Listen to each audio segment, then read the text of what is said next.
the heart of southeastern Europe, nestled within the picturesque landscapes of Bulgaria, exists a tradition that has silently persisted for generations, a practice shrouded in both profound cultural significance and contentious modern controversy. It is a world rarely seen by outsiders, one that many around the globe have never heard of, or perhaps dared to speak of openly. It is known simply as the Kalaydzhi bride market. Once or twice a year, as the seasons turn and the community calendar dictates, members of Bulgaria's Roma minority, specifically the Kalaydzhi subgroup, a nomadic clan historically known for their coppersmithing, converge at sprawling, vibrant, open-air fairs. But these gatherings are far from ordinary festivals, bustling with everyday commerce or casual celebration. These assemblies are meticulously arranged with a singular, profound purpose: to facilitate the ancient, often startling custom of matching young girls with potential husbands. And central to these negotiations, woven into the very fabric of the exchange, is the intricate process of a bride price, a sum of money, or sometimes valuable goods, paid by the groom's family to the brides, a transaction that underscores both tradition and a deeply rooted economic reality.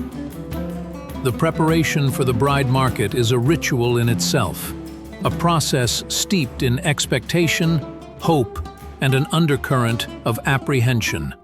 The girls, typically within a narrow age range, often as young as 15 and usually no older than 20, are adorned with painstaking care.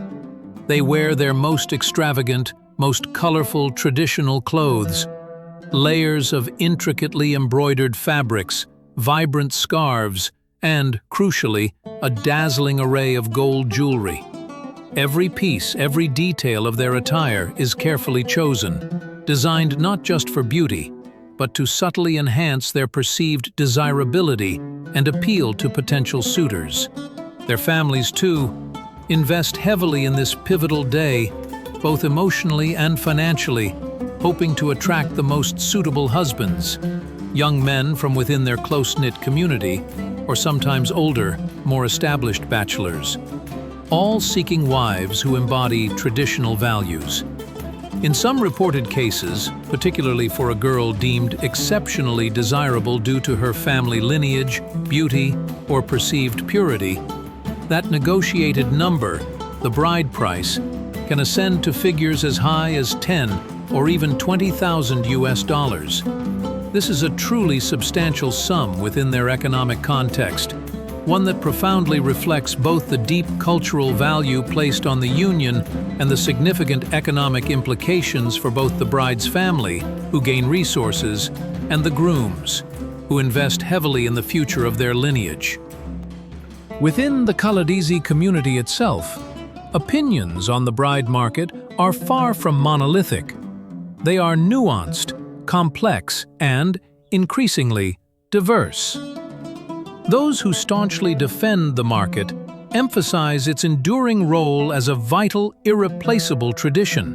They argue it strengthens cultural identity, reinforces essential familial bonds, and helps preserve the unique heritage of the Kalaydzhi Roma in a world of pervasive and often threatening change.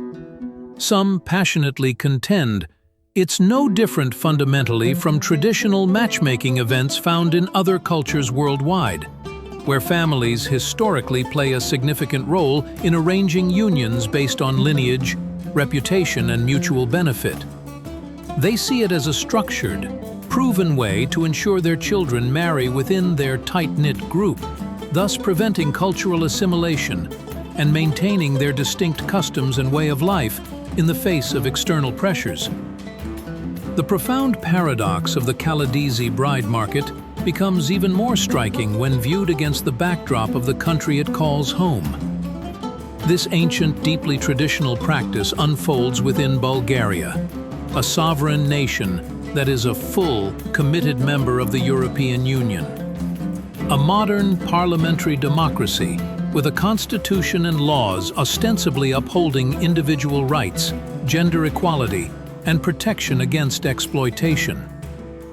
Here, Just miles from these traditional fairs, young Bulgarian women from the dominant culture attend universities, forge ambitious careers in tech and finance, and freely choose their own paths in life, unburdened by bride price negotiations.